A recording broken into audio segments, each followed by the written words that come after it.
What's up everyone, John Rettinger from Techno Buffalo here. They say the essential needs are food and water. For the mobile traveler and the geeks among us, it's food, water, and data. And now we have another way to get some mobile data. This is the wireless 4G LTE MiFi, long name 4110L Intelligent Mobile Hotspot by Novatel Wireless. This is a 4G MiFi device running on Verizon's LTE network. Let's go ahead and dig in.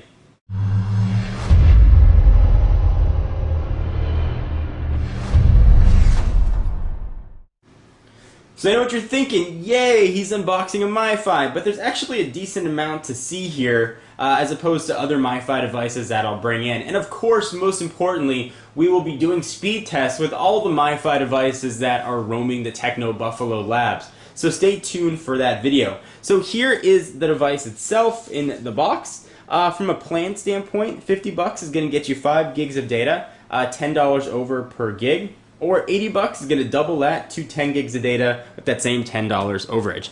This is sent by the folks at Verizon to review. 4G SIM card. It's so weird to see Verizon with a SIM card. I assume they probably already installed it, which they did. And here it is, a little bit thicker than other MiFi devices that we've seen, but there's a lot of good stuff that happens here that we haven't seen yet on some of these 4G LTE devices. So we'll kick that off to the side for just a minute.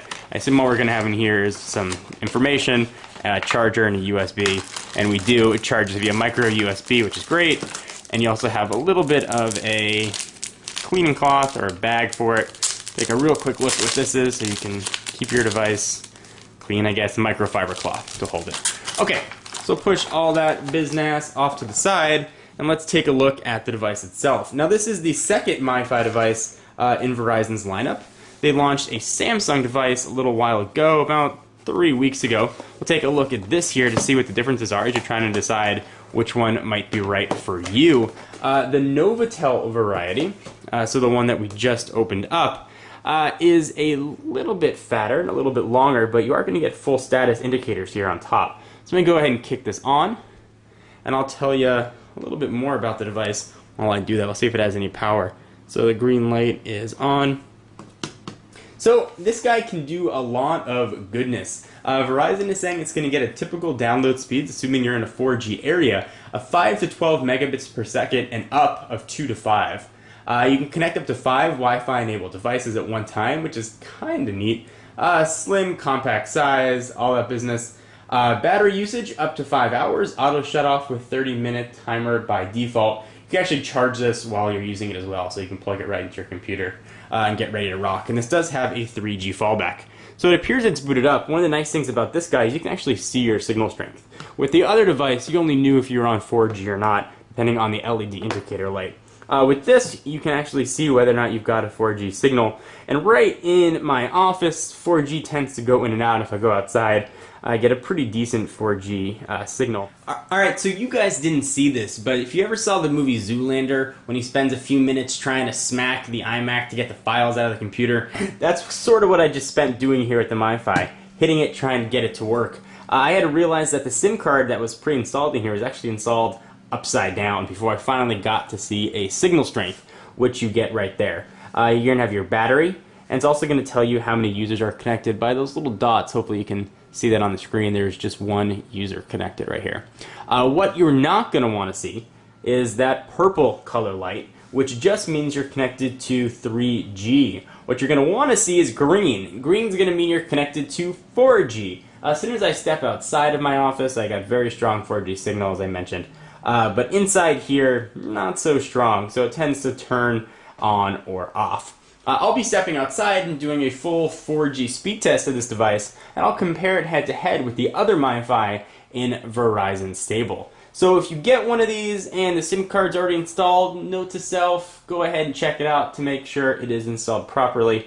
It's very easy to connect to one of these. On the back, my thumb's covering it, there's a sticker there that tells you what the Wi-Fi network is and the password, and you can log in to the IP address to actually give you directions in this Master Your Device book to log in and change the password very easily. It's actually right on the last page. If you end up picking one of these up, that's how you're going to do it. You're going to want to go to http:// //192.168.1.1, and that'll let you change the network name and the password to something that you're going to remember that's not a 10 long numerical code.